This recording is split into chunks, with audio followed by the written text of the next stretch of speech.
મિત્રો, તમે હજારો લાકડાના હાથ પગ જોઈ રહ્યા છો તે ખોડિયાર માતાજીનો ચમત્કાર છે. કારણ કે ખોડિયાર માતાજીના આશીર્વાદથી અનેક લોકોના હાથ પગના દુખાવા આ મંદિરે માનતા કરવાથી બંધ થઈ ગયા છે. જેના પુરાવાને પ્રમાણ તમે વિડીયોમાં સાક્ષાત જોઈ જ શકો છો. હજારોની સંખ્યામાં લાકડાના હાથ પગ છે તે. આ છે વીરડાવાળા ખોડિયાર માતાજીનો ચમત્કાર. આજે ભગવતીના પગે ખોટ હતી ને ખોડિયારને, હા, તો જો એને પગે ખોટ હતી તો આ ભગવતી આ સર્વ જગતનું બધું કામ કરે. જો હાથ પગ, જીભ, પછી આખું શરીર. કોઈને દીકરા ન હોય દીકરા આપે. જો અસંખ્ય છે પગ, હાથ જુઓ, જોઈ શકો છો ને. આ બધા એના કામ દુઃખ દૂર કરેલા છે. ભગવતીને જૂને થડે ધરાય અને ત્યાર પછી એ પીપરે આવે.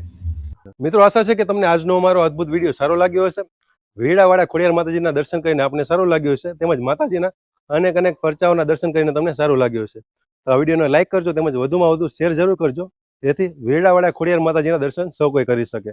ફૂલ વિડીયોઝ જોવા માટે અત્યારે સબસ્ક્રાઇબ કરો અમારી ચેનલ ગુજરાત દર્શન, અથવા વિડીયોની લિંક માટે કમેન્ટમાં લખો ફૂલ વિડીયો.